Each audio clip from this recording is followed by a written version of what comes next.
Esta noche, la Secretaría de Economía de Nuevo León, Betsabe Rocha, nos informa sobre la derrama económica que nos dejó la pasada competencia internacional de fútbol.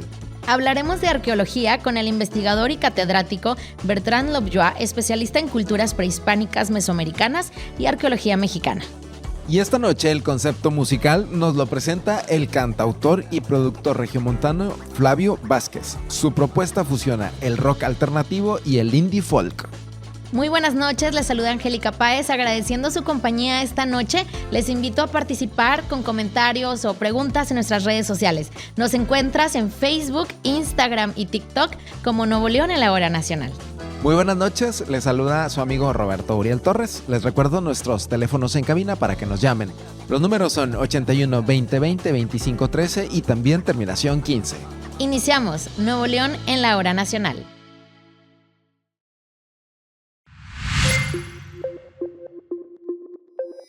Mira, uno de los indicadores bien importantes es el empleo. Segundo, cómo nos fue también en tema económico. Recientemente se anuncia el primer trimestre de los estados, porque normalmente tenemos los indicadores a nivel trimestral nacional y esto ya lo tenemos al segundo trimestre. Y el primer trimestre nosotros empezamos a ver mucha actividad. De hecho, de todos los visitantes, y ahorita les voy a compartir algunas cifras, de todos los visitantes que venían, un 30% desde enero a lo que se dio el Mundial, 30% venían con un propósito de Mundial. Y eso es algo que no teníamos en otros momentos. Ustedes saben que Nuevo León ha sido pues posicionado como un estado pues meramente manufacturero, de trabajo y no necesariamente como un tema de atracción de eventos. Y eso es lo que hemos querido trabajar mucho en esta administración junto con turismo, cultura, que veamos a Nuevo León no solamente como el estado, sí, hub industrial de México por excelencia, pero también un lugar y un destino para el turismo urbano y el turismo de eventos y sobre todo en este caso de eventos mundialistas. Se dice que de cada peso o dólar o cualquier moneda, los eventos deportivos pueden cuatriplicar. ¿Qué quiere decir? Puedes tener un evento deportivo y este te genera 4 veces más. Entonces nosotros teníamos esa expectativa, sabíamos que estábamos frente a un mundial que es, tú sabes, el evento más visto a nivel mundial y dicho por la FIFA es el evento más grande donde tuvieron más espectadores, que tuvieron más ventas de boletos, pero era un reto, eran por primera vez, 3 países en los que estábamos colaborando y 16 sedes. 16 sedes que, a decirlo, pues es una sana competencia en el que teníamos 4 partidos nosotros para sacar el mejor provecho y lo empezamos a trabajar desde un año antes. Bueno, obviamente desde que se sabía que nosotros éramos sede mundialista, pues empezamos a trabajar, pero el gobernador con una instrucción muy clara, un año antes empezamos a meter acelerador a muchos de los proyectos que ya teníamos como administración pactados para el fin de esta administración, pues tratarlos de adelantar y tener todo listo para que poder recibir a visitantes, pero también un ingrediente interesante, visitantes sí de obviamente internacionales, pero muchos locales. Y creo que eso es lo que hoy deja este mundial en Nuevo León. Tú me decías, ¿qué estadísticas? Pues es el tema de ocupación hotelera, que teníamos 85%, eso incluye también las plataformas en donde pues teníamos esas opciones de alojamiento que antes no teníamos muchas en Nuevo León. Hubo un incremento muy interesante en estas plataformas, que hay todo un reto para poderlas involucrar también pues a lo que es ya la parte de hotelería formal, que eso es la que ya tenemos pues muchísimos años en Nuevo León siendo primer lugar. Ustedes saben que muchos cuartos de hoteles se incorporaron, tuvimos un 85%, eso habla ya de los hoteles más estas plataformas. El tema de empleo, el tema de empleo, los indicadores de empleo, somos del estado que sigue en primer lugar en empleo, en generación de empleo. Obviamente tocando es difícil desagregar la parte comercial, o en este caso comercial con la de manufactura, y manufactura va en avances. Se dice que, bueno, ya con los números generales, 1 de cada 2 empleos se generan por manufactura y el otro pues puede ser comercio y servicios. Son esos 2 factores. Entonces, sí, la manufactura está muy, muy, muy fuerte, pero el sector servicio y comercio, que es en donde entra la hotelería, la industria de la hospitalidad, entra en estos dos sectores y sigue siendo pues casi 50% de los empleos generados. Ahora bien, Con el Mundial se generaron lo que te platicaba, el indicador de pues hospedaje, el empleo y el de la derrama económica, que como al inicio les compartía, se estuvieron dando los datos ya a nivel de primer trimestre de Nuevo León, y no nada más. Normalmente duplicamos lo que el país avanza, el crecimiento del país normalmente lo duplicamos. Bueno, en este primer trimestre, que son los datos que se tienen al momento, no solamente lo duplicamos, lo triplicamos. Entonces, eso habla de que solamente en el primer trimestre ya veíamos un impacto muy importante de todo lo que vendría a ser, no nada más el nearshoring que viene naturalmente a nuestro estado, sino esta ola ya que venía trabajándose rumbo al Mundial, y en eso nos preparamos. Ustedes saben, tuvimos partidos de repechaje, no solamente fueron los 4 del Mundial, sino también tuvimos este aliciente y 2 partidos previos que fueron en estos meses, y ahí empezamos a ver ya un impacto pues muy positivo en el tema de empleos. Y de hecho, de las 3 sedes fuimos el que tuvo, nosotros como Estado de Nuevo León tuvimos más incremento en empleos formales, que es otro indicador muy importante para nosotros, no nada más los que se generan propios del Mundial, que muchos son temporales, pero la parte de la formalidad para nosotros es un indicador que buscamos mucho, y es uno de los indicadores que nos sentimos más orgullosos de seguir posicionándonos como pues el estado que más aporta en la formalidad al país. Fíjate que fue una estrategia muy interesante. Trabajamos con las cámaras, obviamente Canirac, Canaco, muchas cámaras que desde tiempo atrás empezamos a trabajar en poder sacarle el mejor provecho al Mundial. Y que creo que eso era lo que se tenía que hacer. El Mundial estaba así pasando en un estadio, en un municipio, pero también teníamos la alternativa de un FanFest, y eso fue lo que complementó la oferta de por qué Nuevo León hoy se considera la mejor sede que se tuvo en México. ¿Por qué? Porque complementamos, no nada más eran los 4 partidos, sino el FanFest vino a hacer y a cerrar esa pinza que necesitábamos para que todos los demás comercios se vieran beneficiados, y que no fuera solamente en una región, en un municipio o alejado. Entonces era la oportunidad para todos que el Mundial se viviera en cada uno de los municipios. Ustedes saben que el señor gobernador empezó cuando ya teníamos las transmisiones en diferentes municipios, pues era llevar esta derrama económica no solamente al centro o en este caso a la parte central de la capital, sino también expandirla a otros municipios.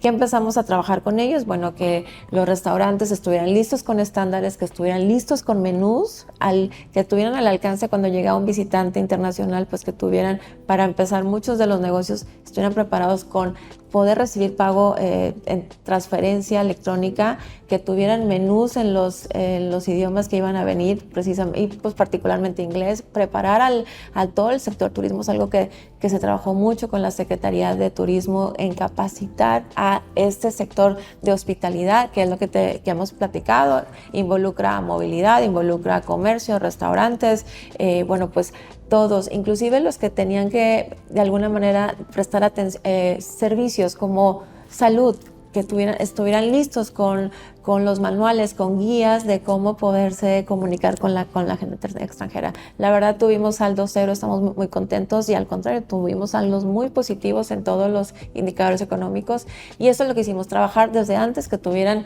listos, que subieran las culturas que iban a venir, estos países que iban a representar, bueno, pues a sus elecciones en nuestro estado y que iban a estar aquí.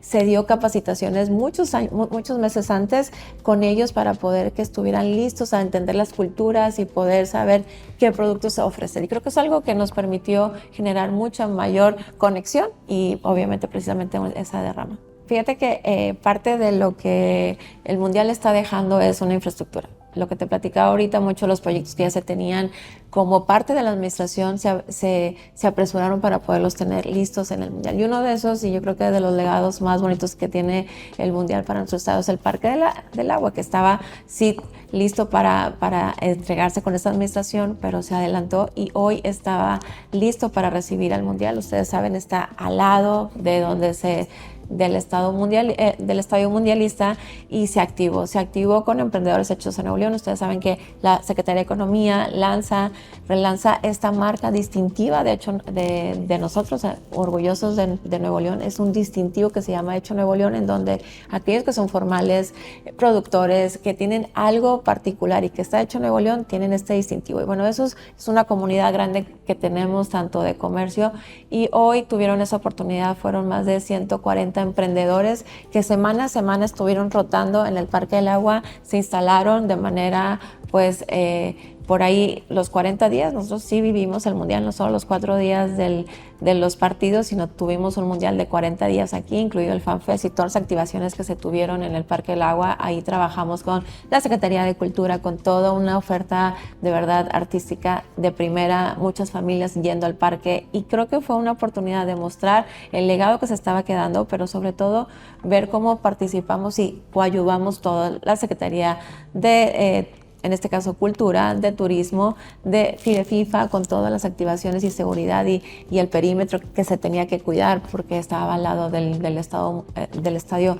Mundialista, y nosotros por parte de Economía pues nos quedamos ahí con los emprendedores estos 40 días. Te digo, 140 emprendedores que participaron, semana a semana se iban rotando, y ellos tuvieron ventas de más de 7.5 millones de pesos. Creo que ese es el gran aprendizaje que nos dejó el Mundial en el que todas las secretarías teníamos algo que aportar para el Mundial y que se desarrollara y que pudieran llegar visitantes, pero también generar esa derrama económica, que esa era nuestra gran oportunidad de que ya teníamos la oportunidad en el mundo de ser vistos y de posicionados como un estado líder en muchos temas, pero iban a percibirlo, iban a venir muchas personas de afuera que en otras circunstancias no hubieran visitado nuestro estado. Teníamos esa oportunidad de mostrarnos, y Economía sí trabajó de manera transversal, y uno de ellos preparándonos rumbo al Mundial. No sé si ustedes recordarán la iniciativa Ponte Nuevo, Ponte Mundial. De hecho fue, creo que, una iniciativa que inicia precisamente con un enfoque mundialista, pero hoy lo que hemos visto es que cuando todos unimos fuerzas, todas las dependencias,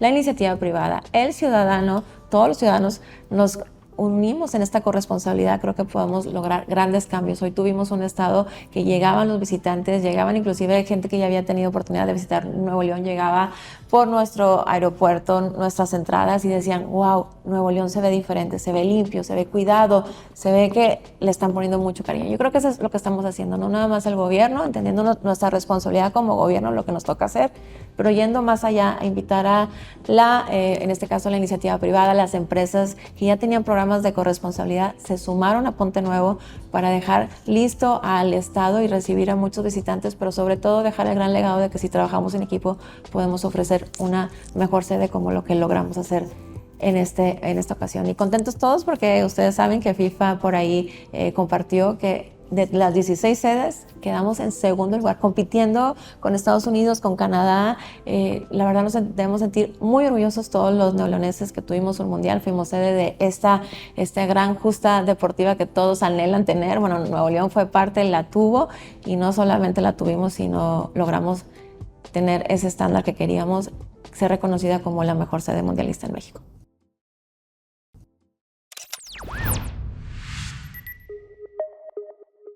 Ahora vamos a platicar con un investigador, académico, arqueólogo de profesión, Bertrand Lovejoy, de origen francés. ¿Cómo está? Hola, pues bienvenido. Muy contento. Muchas gracias ahí por la presentación en francés perfecto. Sí lo pronuncié bien, entonces. Así es, como debe de ser. Gracias, muchas gracias. Pues vamos a platicar un poco con usted de su labor.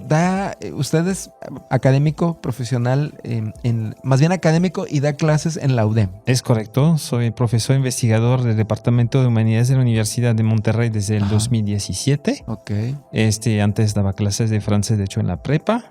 Y pues en paralelo siempre he llevado actividades en relación con culturas prehispánicas desde la perspectiva de la arqueología, pero también desde la historia, el estudio de las religiones prehispánicas también. Uh-huh. Ok, a usted como persona que viene de otro país, de Europa, ¿le llama la atención el estudio de los antepasados aquí en México? ¿Cuál es la inquietud de usted? Bueno, la inquietud, si lo vamos haciendo súper rápido, la tengo desde muy pequeño. Okay. Había un programa así de anime que sería en Francia que como que me llamaba mucho la atención porque al terminar cada episodio había un pequeño documental sobre culturas prehispánicas a lo largo y ancho del continente americano. Okay. Entonces ahí ya cuando llegaron a tierras mayas, los personajes, los protagonistas del anime, dije, eso me interesa mucho. Sí. Entonces empecé a investigar. En aquella época no había Wikipedia, no había nada más que las enciclopedias la de volúmenes, ¿sabes? Y la Uh-huh. biblioteca en todo caso. Y pues ahí nació, se alimentó ahí mi interés para las culturas prehispánicas. Y bueno, también en aquel momento, en los 80s, había Indiana Jones, que la primera película Indiana Jones empezaba justamente con esta escena ahí dentro de la jungla americana. No sabemos si estaban en Centroamérica o Suramérica, pero todo eso alimenta hasta cierto punto la curiosidad, ¿no? Uh-huh. Y ahora que ya vive acá, desde hace 20 años, recién cumplió 20 años de vivir acá en México. Sí, que vuelvo a cumplirlos en noviembre, para ser honesto. Sí. Ajá. Pero digo que ya es 20 casi. ¿Qué le ha parecido? ¿Qué ha encontrado? ¿Qué hallazgos importantes ha hecho? Ha visitado, me imagino, pues estos lugares, ¿no? Sí. La zona maya. Sí, porque de hecho, dentro de lo que cabe, cuando empecé mis estudios, hace ya un cuarto de siglo que estaba haciendo una tesina después de la maestría, porque tengo carrera y maestría en letras, me empecé a interesar realmente de fondo a lo que eran culturas prehispánicas y hice 2 viajes de estudio para poder alimentar mi trabajo, mis tesis, es decir, hacer trabajo de campo a fines de cuentas, es decir, fotografía, medidas, observación ahí de las piezas directamente en los laboratorios, las ceramotecas. Y esto como que pues ahí quise llevarlo más seguido, digamos. Entonces tengo la suerte de haber animado durante un buen rato aquí en Radio UDEM un programa de arqueología también que me permitió ahí conectarme directamente con muchos arqueólogos, antropólogos, antropólogas, arqueólogas a lo largo y ancho del país y adquirir básicamente todo lo que no había podido adquirir en Francia en términos de formación teórica. Claro. Y pues obviamente conocer las zonas arqueológicas. En aquel momento me especialicé sobre lo que era representación de la serpiente emplumada en Chichén Itzá. Y pues ahí me quedé con este tema. Lo tenemos ahorita pues lo estoy trabajando ya más bien en el centro del país y lo que es el recinto sagrado de Tenochtitlán. Claro. Y acá en Nuevo León, obviamente pues también hay muchos temas interesantes para explorar, investigar, ¿no? Claro. De hecho, quien me introdujo a todos los temas ahí de arqueología del noreste, no solamente de Nuevo León, fue el doctor William Bryn Murray, gran especialista de arte rupestre, que fue catedrático también en la Universidad de Monterrey.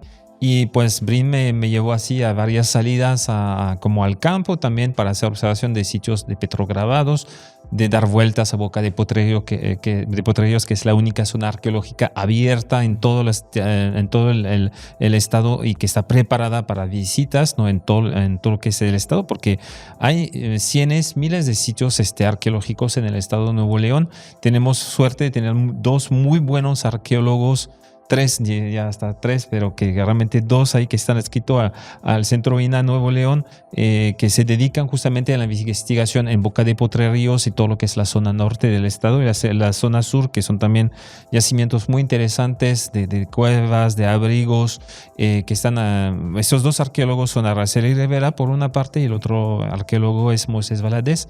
Ellos también ahí pude hacer conexión con ellos. Y aprender mucho también de lo que es la arqueología del noreste, porque no solamente es petrograbado, no solamente es arte rupestre, tenemos culturas que si bien no han dejado vestigios monumentales, han dejado otros tipos de vestigios culturales que vale mucho la pena conocer para forjar un poquito mejor nuestra identidad como regios y personas del noreste de México. Sí, claro. ¿Y ahorita qué anda haciendo? ¿Qué investigaciones está haciendo? Bueno, de hecho, yo como tal no hago trabajo de campo, soy más un arqueólogo de laboratorio, un arqueólogo de bibliotecas, un arqueólogo de colecciones. Entonces, dentro de lo que cabe, trabajo sobre justamente colecciones arqueológicas que han sido excavadas previamente o que están expuestas en museos o en colecciones públicas o privadas. Las 2 cosas, exactamente. Entonces, mi trabajo gira principalmente a la cuestión iconográfica, es decir, que trato de entender qué está representando en una imagen, qué puede simbolizar, cómo se puede utilizar esta imagen, en qué contexto se formó esta imagen, es básicamente a lo que me dedico. Es decir, que la visión que tengo es una visión multidisciplinaria que va desde la arqueología hasta la historia del arte, pasando por la antropología del arte y estudios de las religiones prehispánicas. Ok. A ver si le entendí un poquito a esto que menciona, porque yo, por ejemplo, cuando visito Boca de Potrerillos, veo esos petrograbados y no entiendo mucho, o sea, realmente no entiendo nada, o sea, de todas las imágenes que hay, porque pues no sabemos, ¿verdad?, qué querían decir, pero usted se dedica a eso, a tratar de encontrarle un significado a eso, ¿verdad? Exactamente. ¿Qué fue lo que dejaron? Entre lo que cabe, los arqueólogos, los historiadores del arte, tenemos ahí este afán de tratar de entender qué se representa y para qué pudiera haber servido esto, ¿no? Sí. Y entre lo que cabe, en su momento, el doctor Bryn Murray pudo establecer teorías muy interesantes sobre fenómenos astronómicos que eran observables para esas poblaciones porque no había contaminación luminosa como la tenemos en la actualidad. Y básicamente una de las propuestas de Bryn, que fue respaldada de hecho después por varias observaciones como tal astronómicas, es que se podía representar ciertos ciclos de la luna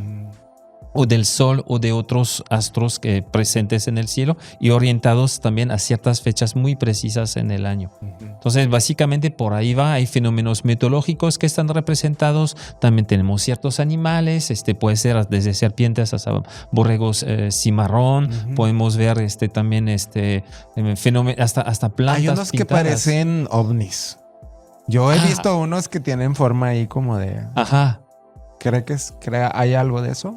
¿Qué piensa usted desde el punto de vista científico? Desde el punto de vista científico no tenemos como tal la evidencia en material que podía relacionarlo. Lo que sí podemos ver que son cosas relacionadas con cultivos, con agricultura, porque también tenemos muchas representaciones de plantas, incluso en ciertos contextos, como el caso de ciertos abrigos por el rumbo de Arranberry, se han encontrado abajo de esos abrigos restos de cultivos de frijol, de calabaza, de maíz. Es decir, que había ciertas culturas que se hacían de manera temporal porque eran pueblos seminómadas. Entonces la cuestión ahí, de manera general, todo lo que podemos ver o que podemos observar en zonas arqueológicas como tal, edificadas o de pueblos seminómadas, tiene que ver con el sustento, tiene que ver con la agricultura. Ok. Muy bien, pues qué bueno que nos presenta un panorama así a grandes rasgos, porque la verdad es muy amplio este tema.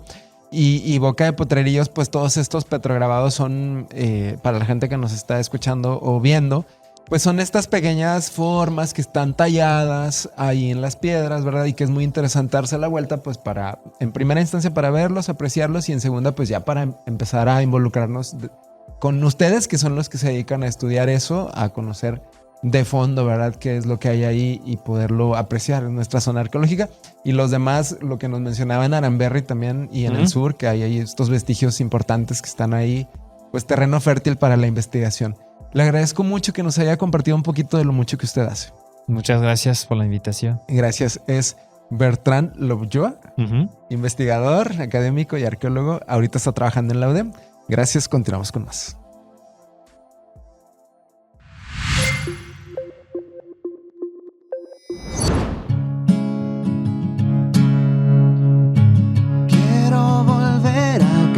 Ya mirar por la ventana, buscar tu rostro en las estrellas, como solías brillar. Quiero volverlo a intentar, dame otra oportunidad. Perdí tu rastro, solo quedan esas huellas en el mar.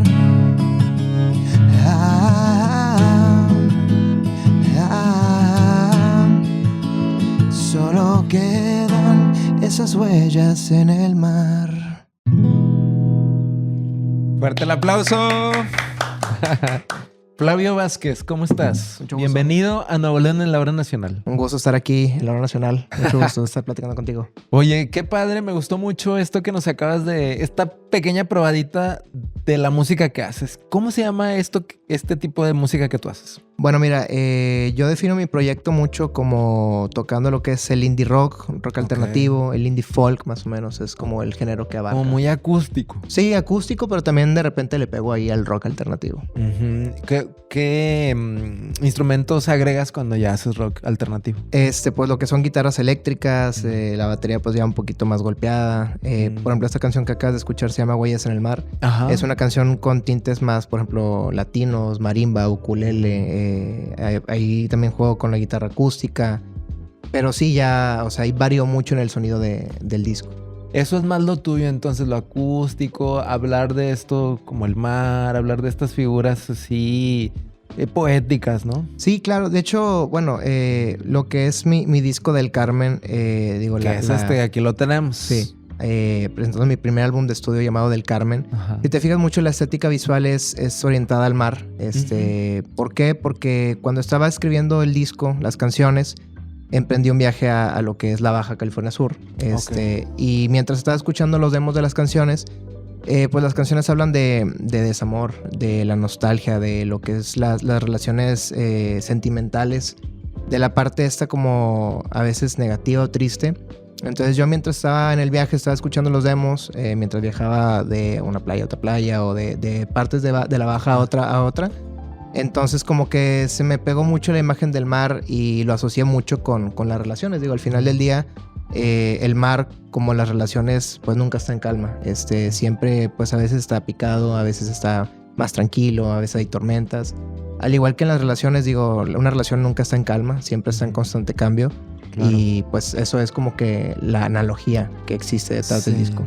Justamente ahorita que te escuchaba, que mencionabas la frase Huellas en el Mar, y yo veía la portada del disco y decía, no, pues tiene todo el sentido del mundo, ¿verdad? Sí, claro. Porque la imagen que viene aquí de ¿qué es Cabo San Lucas? Cabo San Lucas, sí, de hecho yo tomé esa foto. Yo tomé esa foto y esa foto como que capturó mucho la esencia de lo que yo veía mientras escuchaba los demos de las canciones que ahora conforman el disco. Sin embargo, el disco se llama Del Carmen. Sí.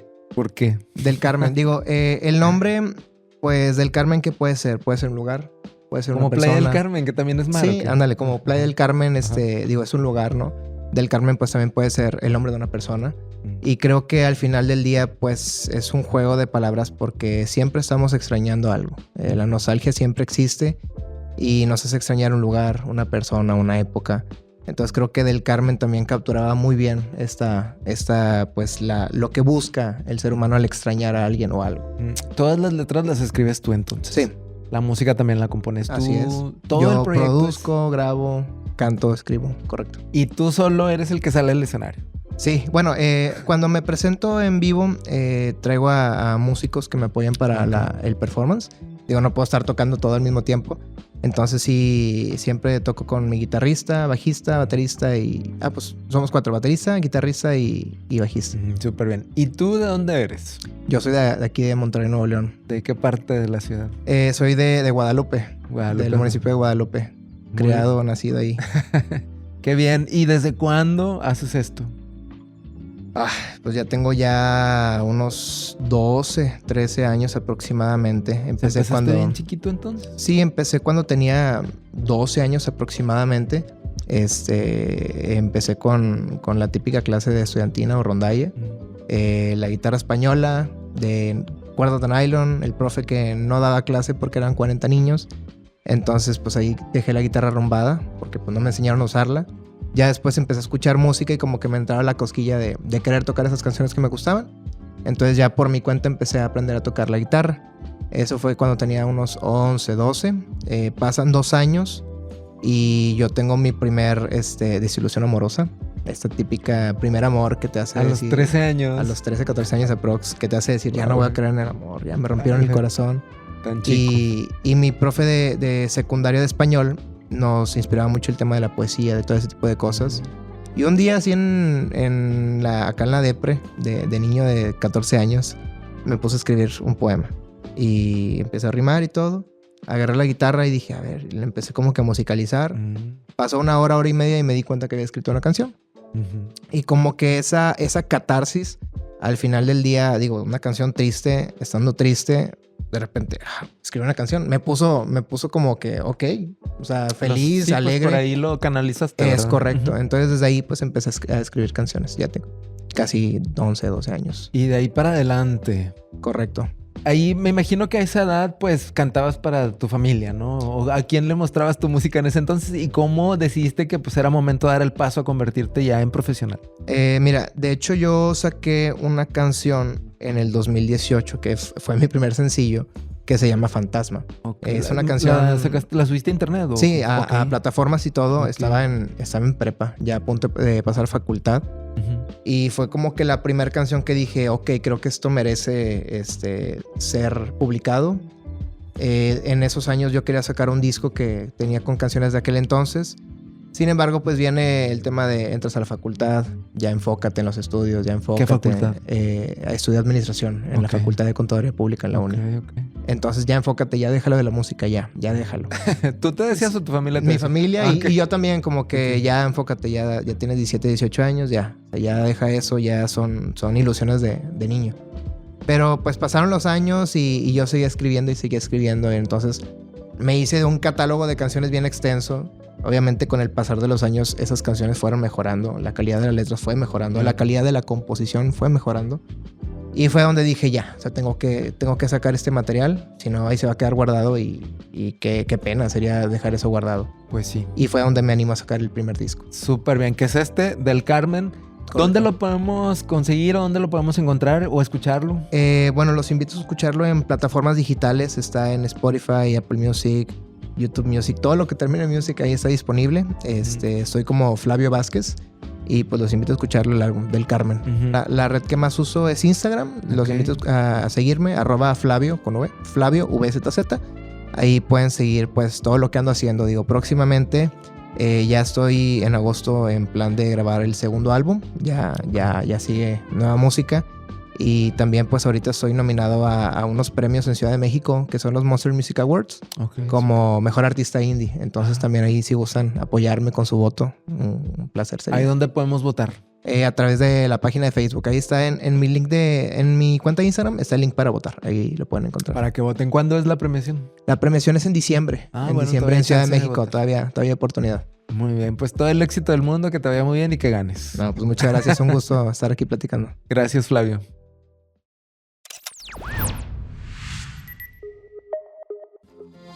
Ya casi nos vamos, pero antes de eso les presentamos una serie de recomendaciones artísticas y culturales para esta semana.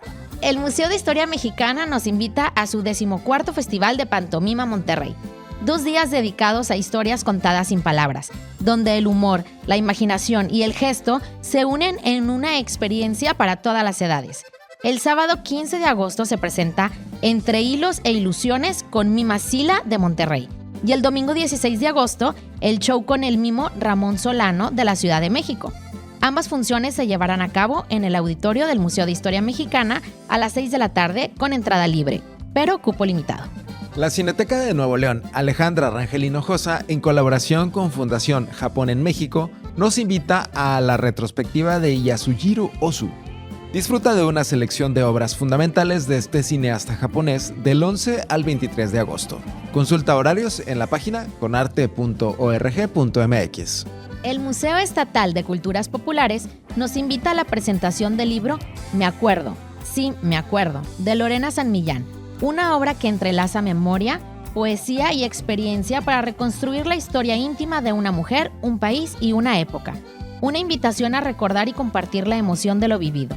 Recuerden, se presenta en el Museo de Culturas Populares, ubicado en Abasolo número 1024, en Barrio Antiguo, en el centro de Monterrey. Próximo domingo 16 de agosto a las 12 del mediodía. Es un evento para toda la familia y no tiene costo. Escena con Arte en los miércoles musicales presenta al saxofonista Andrés Torres con un recital donde el pulso guía un recorrido por obras contemporáneas para saxofón alto y soprano, explorando nuevas sonoridades y técnicas que expanden los límites del instrumento. Próximo miércoles 12 de agosto a las 8 de la noche en la Casa de la Cultura de Nuevo León, Sala Alfonso Reyes. Evento para todo público, cupo limitado y no tiene costo. Así es como concluimos Nuevo León en la Hora Nacional. Esta es una producción del Sistema de Radio y Televisión de Nuevo León y la Oficina de Comunicación del Poder Ejecutivo del Estado en colaboración con la Secretaría de Cultura de Nuevo León. Yo soy Dora Angélica Páez y les invito a vernos y escucharnos la próxima semana a través de radio, televisión y redes sociales. Nos vemos la próxima semana. Se despide su amigo Roberto Uriel Torres. Hasta la próxima.